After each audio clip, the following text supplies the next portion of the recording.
Last వీక్లో చాలామంది మీరు మెసేజెస్ పెడుతూ సంఘము మీ ప్రార్థన భారాలు తెలియజేస్తూ కాల్స్ చేస్తూ చాలా శాతము చాలామంది తెలియజేసిందంటే ఆత్మలో వీక్ అయిపోతున్నట్టు అనిపిస్తుంది, ప్రార్థనలో తక్కువ అయిపోతున్నట్టు అనిపిస్తుంది, వీఆర్ మిస్సింగ్ ఫాస్టింగ్ ప్రేయర్స్, దిగజారిపోతున్నట్టు అనిపిస్తుంది అన్నదప్పుడు సంఘ కాపురికి నాకు ఎంతో వేదన బాధ కలుగుతుంది. What do I do to revive అని ప్రార్థన చేస్తున్నప్పుడు దేవుడు ప్రేరేపిస్తూ వచ్చాడు నిన్న దినాన. బికాజ్ నిన్న ఆల్మోస్ట్ అగైన్ రిపీటెడ్గా అదే పాయింట్స్ చాలామంది దగ్గర వస్తంలో I'm taking this challenge. Can we do a repent conference, 3 days water fast, Kotla Vijayabhaskar Reddy stadium.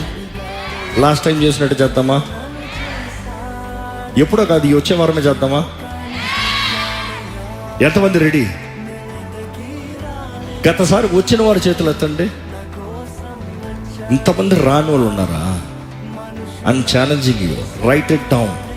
నేను మాట ఇస్తా, it is a life changing experience. Life would never be the same again. ఎందుకంటే లాస్ట్ టైం రిపెంట్ కాన్ఫరెన్స్లో అడుగు పెట్టి బయటికి వెళ్ళిన ఏ ఒక్క జీవితం మామూలుగా ఉండాలి. That was the testimonies that we have seen. మూయబడిన గర్భాలు తెరవబడతాం, బంధకాల నుండి తెంపబడతాం, దెయ్యాల నుండి విడుదల కలుగుతాం. What an anointing that we saw. నాకు ఇంకా గుర్తుంది, లాస్ట్ రిపెంట్ కాన్ఫరెన్స్లో 3rd day అయితే the anointing was so strong. Mohan brother ఉన్నారా? If you remember brother, the 3rd day the prayers, you were there with me on the stage. For the fluency నేను English తీసుకున్నా, మీరు తెలుగులో ప్రార్థన చేస్తున్నారు. ఎంత అభిషేకం అంటే ఉన్న వాళ్ళకి తెలుసు. దెయ్యాలు పట్టిన వాళ్ళు అక్కడక్కడ కొట్టుకుని వెళ్ళ కొంతమంది అయితే ముందుకు తెస్తున్నాడు. నన్ను ఎవరిని ఎక్కడ తెగాల్సిన అవసరం లేదు, అందరూ ప్రార్థన ఉండండి. ఎవరికి వారు ఎక్కడికక్కడ డెలివర్ అవుతాం, ఎక్కడికక్కడ ఫ్రీ అవుతాం. ప్రార్థన వెంట ఆల్మోస్ట్ 40 minutes, కానీ అప్పటికి అందరూ సెట్ అయిపోయి ఫ్రీ అయిపోయి దేవుని స్తుతించి ఆరాధిస్తా లేచారు అందరూ. So that was the testimony. దాని తర్వాత వారి జీవితాలు నిజంగా మార్చబడతాం.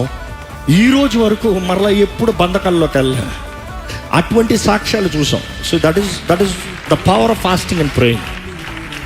దేవుని సన్నిధిలో యథార్థంగా 3 రోజులు కాన్సన్ట్రేట్ చేసుకుని ప్రార్థన చేస్తుంది. సో వెన్ ఐ హియర్ సంఘము బలహీనం అవుతుందంటే no I have to take a step. కాబట్టి దీని వరకు ప్రార్థన చేస్తున్నాను. డోంట్ బీ సర్ప్రైజ్డ్, సడన్గా పోస్టర్ రిలీజ్ అవుతాయి ఈ వారంలో. ఎందుకంటే రేపు ఎంక్వైరీ చేస్తున్నాము, ప్రార్థన చేయండి స్టేడియం దొరికేలాగా. ఆ ప్రాసెస్ ఎక్కువ అవ్వకుండా వెంటనే కట్ షార్ట్ చేసి దొరికేలాగా ప్రార్థన చేయండి. అలా దొరికితే ఫ్రైడే, సాటర్డే, సండే 3 days దేవుని సన్నిధిలో మన సమయం గడపబోతున్నాం.